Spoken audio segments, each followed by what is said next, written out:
Por que você veio no Natal? Minha mãe disse. Seu bebê de 9 meses deixa as pessoas desconfortáveis. Meu pai deu um sorrisinho de canto. Ela está certa. Melhor ficar de fora dessa. Eu ainda nem tinha tirado o casaco quando minha mãe soltou isso. Estava perto da árvore, tomando um spritzer de vinho, mal olhando para mim. Os olhos dela estavam fixos na minha filha como se ela fosse algo estranho. Minha bebê de 9 meses tinha acabado de acordar da viagem, as bochechas vermelhas do frio, a mãozinha segurando a ponta do meu cachecol. Ela nem estava chorando, só quieta, curiosa, tentando entender todas aquelas luzes. Mas não importava. Seu bebê deixa as pessoas desconfortáveis, minha mãe acrescentou. Eu só encarei. Meu pai, que nem tinha tirado os olhos do jogo de futebol na TV, deu aquele sorriso como se fosse uma piada. Ela está certa.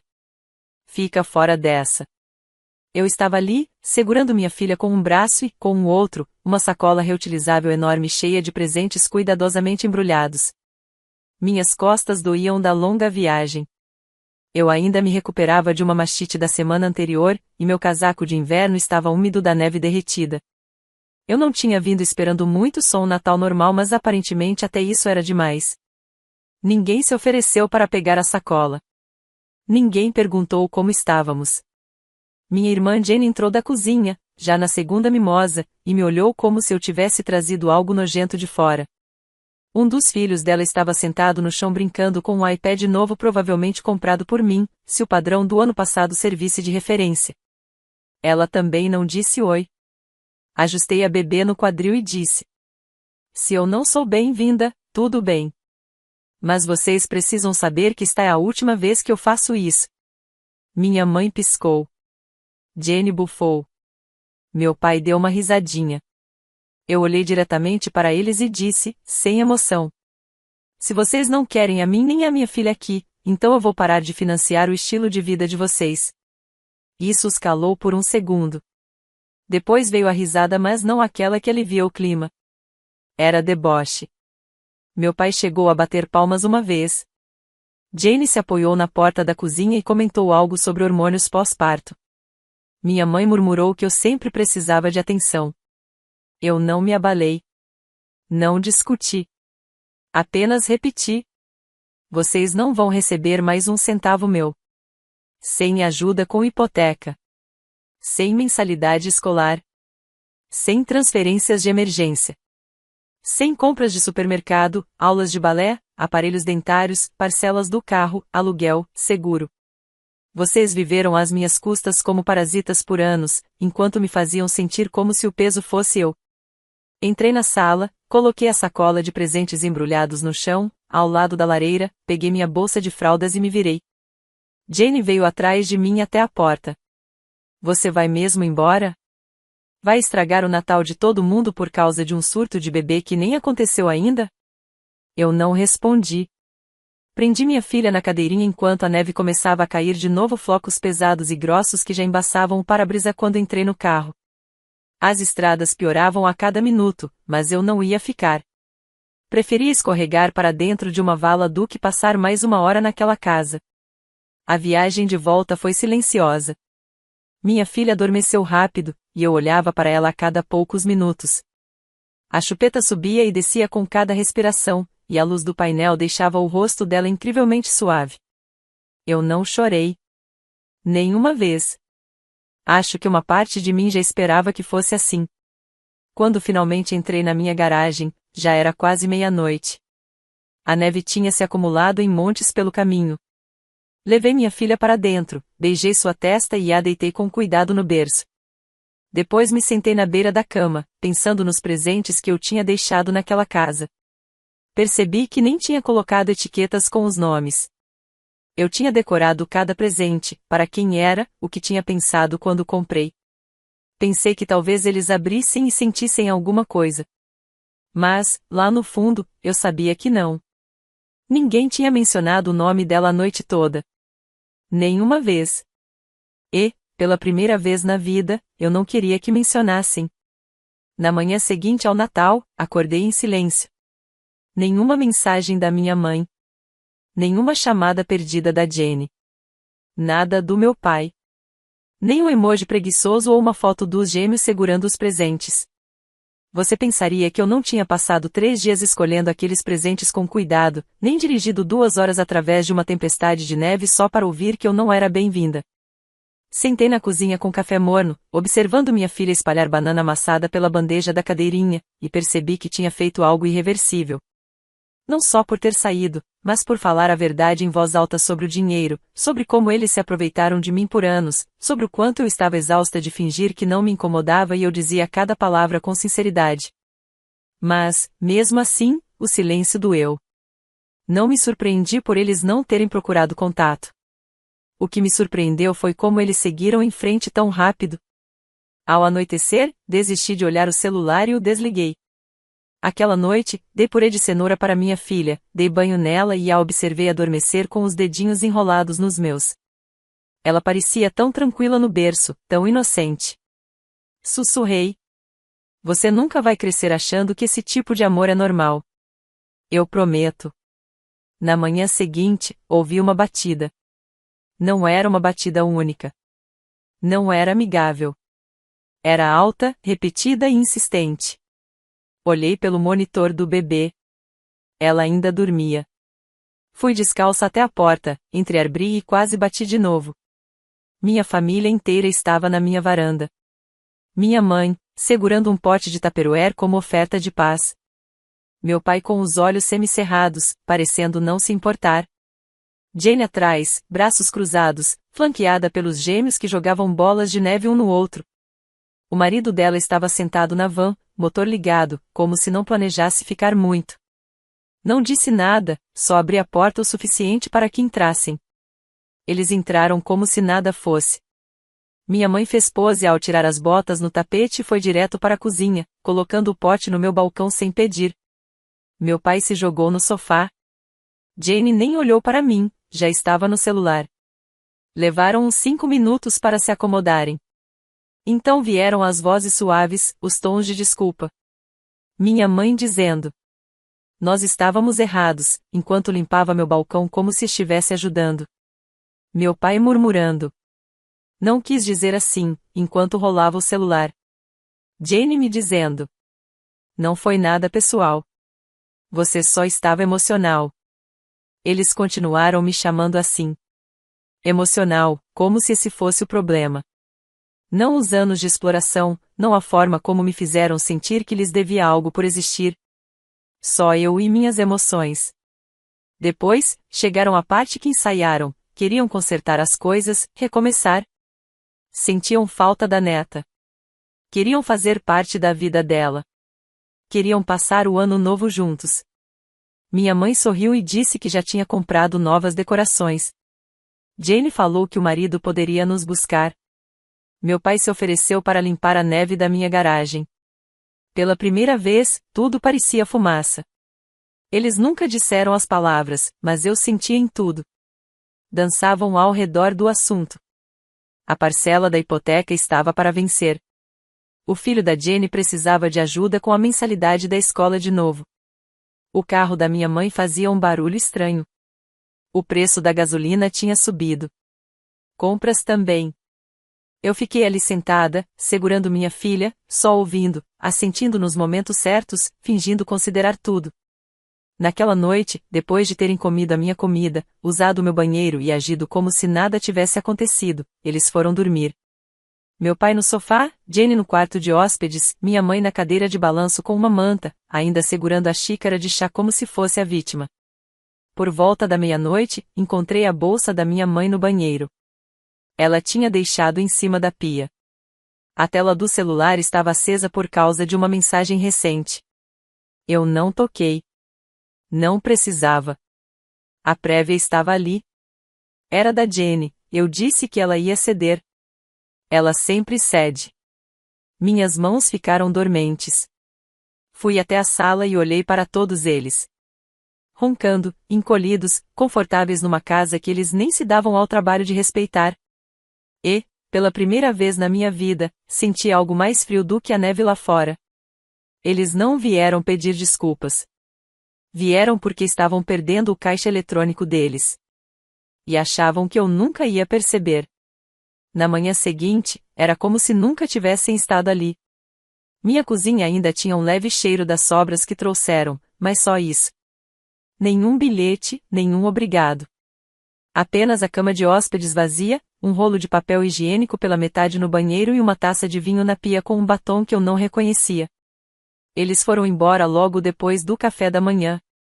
Minha mãe murmurou algo sobre ligar em breve.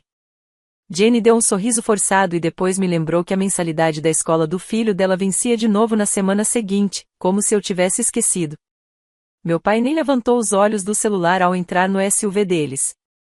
Fiquei parada na porta, observando o carro se afastar, segurando minha filha bem junto ao peito. Ela estava quieta de novo, como tinha estado a maior parte da semana. Vi o carro desaparecer, fechei a porta devagar, e algo dentro de mim simplesmente parou. Sentei no chão ali mesmo, no corredor, e não me mexi por 20 minutos. Eu nem estava triste. Estava cansada de um jeito que ia além do sono. Ao meio-dia, abri o aplicativo do banco e fiquei olhando para os pagamentos agendados, a ajuda da hipoteca dos meus pais, o saldo pré-pago da escola dos filhos da Jenny, o seguro do meu pai, tudo que eu vinha pagando havia 1 ano e meio. Não cancelei. Ainda não. Fiquei encarando aqueles números, como se eles pudessem se rearranjar e virar algo que fizesse sentido. Disse a mim mesma que talvez eles realmente estivessem arrependidos. Talvez só fossem desajeitados para demonstrar. Mas algo em mim estava errado, como se eu ainda estivesse sendo observada. Às 4h13 da tarde, meu telefone tocou. Era tia Linda. Nós não éramos próximas. Ela sempre esteve por perto, mas à margem. A irmã mais velha do meu pai, viúva, sem filhos, o tipo de mulher que me mandava cheques de $25 no aniversário, com caligrafia perfeita, e saía das festas de família mais cedo, em silêncio. Atendi esperando algo constrangedor, mas a voz dela estava diferente e calma, porém com um peso que me fez endireitar na cadeira. Ela perguntou se eu estava sozinha. Disse que sim. Perguntou se podia falar comigo sobre algo que tinha ouvido. Falei que podia dizer o que quisesse. Ela não rodeou o assunto. Disse que tinha estado na casa dos meus pais no dia seguinte ao Natal. Passou lá para deixar uma caixa de louças. Nada demais, só uma visita. Contou que, quando entrou, eles estavam rindo. Não apenas rindo de mim. Estavam sentados à mesa com a Jenny e o marido dela, bebendo o vinho que sobrou e comentando sobre como eu tinha sido dramática. Minha mãe me chamou de histérica. Meu pai disse que ela acha que precisamos dela, mas que ela vai voltar rastejando. Então Linda disse que ouviu Jenny dizer que ela estava quebrada emocionalmente, não financeiramente. Esse é o pior tipo. Ela vai quebrar primeiro. Eu não falei nada. Nem mesmo respirei. Ela continuou. Contou que eles tinham tudo planejado. Disseram que me dariam alguns dias, depois apareciam, agiam como se estivessem arrependidos e me colocariam de volta onde queriam. Jenny brincou sobre levar as crianças porque isso sempre funciona. Minha mãe revirou os olhos, comentando como sou mole quando se trata de família. Meu pai disse: Nós a temos na mão. Na mão? Aquela palavra doeu mais do que o resto. Linda fez uma pausa. Depois disse que não tinha planejado me ligar, que não queria se envolver. Mas, depois do que ouviu, ao ver como eles estavam tão certos de que podiam me manipular de volta, não podia ignorar. Ela disse que sabia que estavam me usando. Só não tinha percebido quão profundo isso ia, o quão cruéis haviam se tornado. Eu fiquei em silêncio, olhando pela janela para as árvores nuas balançando com o vento, minha filha dormindo no quarto ao lado. Senti algo desmoronar dentro de mim. Então, algo novo tomou lugar. Eu disse: Obrigada. Ela disse que estaria lá se eu precisasse de qualquer coisa. Eu acreditei. Depois que desligamos, fui direto para meu laptop e entrei em todas as contas que tinham relação com eles. Cancelei tudo. Ajuda com hipoteca? Acabou. Mensalidade escolar? Cancelada. Seguro do carro? Revogado. Cartão de supermercado? Desativado. Plano de celular da família? Desligado. E então bloqueei todos os números, minha mãe, meu pai, Jenny, o marido dela. Em menos de uma hora, começaram as ligações. Depois, mensagens de números novos. Raquel, o que está acontecendo? Ei, achamos que houve um erro no banco. Você não quis cancelar tudo isso, certo? Depois veio a culpa. Como pôde fazer isso com sua própria família? Você está punindo as crianças. Isso é tão injusto. Depois de tudo que tentamos para fazer as pazes. E, a minha favorita, você está exagerando. Não respondi. Ao anoitecer, o tom mudou. Eles perceberam que eu não estava blefando. Jane enviou um longo parágrafo sobre como eu deveria me lembrar de quem esteve ao meu lado quando meu marido me deixou. Meu pai mandou uma mensagem curta: você está em uma onda de poder. Depois, silêncio. Fiquei na sala, segurando minha bebê, vendo-a alcançar o ventilador de teto como se fosse a coisa mais mágica do mundo. E, pela primeira vez em muito tempo, percebi algo: eles não só me subestimaram. Eles esqueceram com quem estavam lidando. Descobriram rápido, antes do que eu esperava. Na manhã seguinte ao corte, Jenny já tinha deixado 2 mensagens de voz de um número novo. A primeira começava com: ei, acho que houve um problema com o banco. E terminava com: me liga, SAP. A segunda era menos amigável. Ao meio-dia, minha mãe estava me enviando e-mails de 3 contas diferentes. Todas diziam versões da mesma coisa, confusas, preocupadas: não deixe uma briga arruinar tudo. Ela me lembrava que eu era emocional. Lembrava que eles tinham tentado. E, claro, lembrava que família é para sempre. Não respondi. Nem sequer abri a maioria deles. Eu estava sentada à mesa da cozinha, tomando chá enquanto minha filha dormia, quando chegou a terceira mensagem. Era do marido da Jenny. Quase não li, mas a curiosidade venceu. Ele dizia: ei, estou fora disso, mas você deveria saber que sua mãe está realmente perdendo a cabeça. Falava sobre advogados. Dizia: você roubou da família. Achei que você queria saber, asterisco asterisco, li a mensagem 2 vezes. Foi quando caiu a ficha. Eles não estavam apenas chateados porque eu os cortei. Estavam em pânico porque, pela primeira vez em anos, não tinham controle. Fui até a janela e olhei para a rua coberta de neve. Tudo parecia calmo, mas eu sabia o que se passava nos bastidores. Isso não tinha acabado. Nem de longe.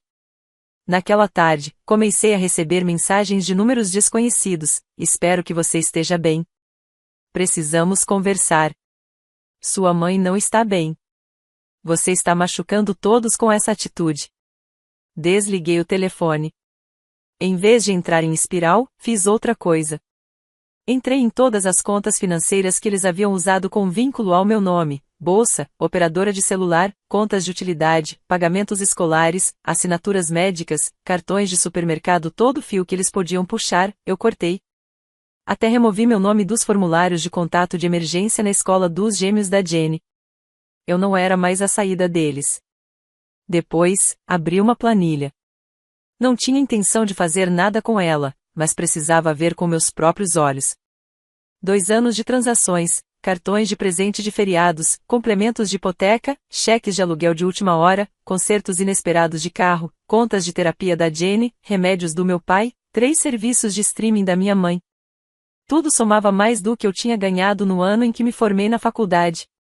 Esse número me atingiu em cheio. Eu não estava apenas ajudando. Eu estava financiando a vida deles. Por volta das 15 horas, a campainha tocou. Congelei. Não esperava ninguém. Espiei pelo olho mágico. Ninguém. Saí e, sentado no tapete da porta, havia uma caixa. Sem etiqueta, sem remetente, apenas papel pardo, meu nome escrito com marcador preto. Dentro, uma foto emoldurada. Natal de 3 anos atrás. Eu no chão da sala, segurando um dos gêmeos da Jenny. Nós rindo. Todos pareciam felizes. O tipo de foto que você veria em um cartão postal, mas colado no verso havia um bilhete. Você foi feliz uma vez. Essa é a versão de você que sentimos falta. Pense nisso antes de destruir o que restou. Sem assinatura. A caligrafia não era familiar, mas a mensagem era clara. Tentavam me culpar para eu reverter tudo. Manipulação sutil embrulhada em sentimentalismo. Não funcionou. Coloquei a foto virada para baixo no balcão e acendi todas as luzes da casa. Naquela noite, mudei o berço da minha filha para o meu quarto. Não achei que eles fariam algo imprudente, mas também não confiava neles. Depois que ela dormiu, sentei no sofá no escuro, rolando o celular. Foi quando vi. Uma antiga amiga da família tinha postado no Facebook. Uma postagem vaga sobre como é triste quando as pessoas esquecem quem as criou. Ela não me marcou, mas os comentários estavam cheios de nomes conhecidos concordando. O nome da minha mãe apareceu 3 vezes. Ela já estava espalhando a versão dela da história. Fechei o aplicativo, me recostei e olhei para o teto. E então sorri, porque ela não fazia ideia de quão pior estava prestes a ficar para eles. Tudo começou com a notificação de pagamento falho. O cartão de crédito da Jenny tinha estourado durante uma visita de rotina ao dentista. Ela tentava pagar uma limpeza de acompanhamento para um dos gêmeos, algo que eu vinha cobrindo discretamente há meses. Recebi o alerta porque, aparentemente, a conta ainda estava vinculada ao meu e-mail desde que configurei para ela no verão passado. Então veio a mensagem. Curta, passivo-agressiva. Típica, espero que você esteja feliz. Eles tiveram que remarcar a consulta. Os gêmeos ficaram constrangidos. Eu não respondi, mas fiquei olhando para a última palavra por muito tempo, constrangidos. Não pelo fato de ela ter rido pelas minhas costas. Não pela manipulação ou exploração, embora. Ela estava constrangida porque os filhos dela tiveram que remarcar uma consulta no dentista. 1 hora depois, minha mãe me enviou um e-mail. Outra mensagem curta: estamos todos muito desapontados com você. Fiquei ali na cozinha, encarando a tela como se ela pudesse dizer outra coisa se eu desse tempo. Nem me dei ao trabalho de abrir a mensagem completa. Apenas marquei, arquivei e segui em frente. Mas o tom estava mudando. Eu podia sentir. Eles não estavam mais com raiva. Estavam se desfazendo. O pagamento da escola da Jenny também havia sido recusado. Descobri quando o escritório da escola me ligou, presumindo que tinha havido algum engano, já que eu era o contato financeiro listado. Eu disse para removerem meu nome de tudo. Eles não fizeram perguntas. O próximo a entrar em contato foi meu pai. Usou um número novo, talvez um telefone descartável ou de outra pessoa, e deixou uma mensagem de voz que eu não esperava. Ele começou calmo. Disse que achava que as coisas tinham saído do controle. Disse que não concordava com tudo que minha mãe e a Jenny fizeram, mas que eu estava exagerando. Ele até disse que sentia falta da neta. Depois, perguntou se eu poderia ligar, talvez pudéssemos resolver alguma coisa. Reproduzi a mensagem 2 vezes. Quase soou razoável. Quase. Mas em nenhum momento ele pediu desculpas. Em nenhum momento mencionou o Natal. Nenhuma vez perguntou como eu estava. Ele só queria que o dinheiro voltasse a fluir. Era só isso. A gentileza de um homem percebendo que seus benefícios estavam escapando. Na mesma noite, uma amiga em comum me enviou uma mensagem do nada. Ela disse: Ei, não quero causar problemas, mas sua mãe tem falado. Ela diz que você se tornou fria, que está descontando nas pessoas da família. Ela até insinuou que eu poderia estar tendo um colapso. Olhei para a mensagem, sem surpresa.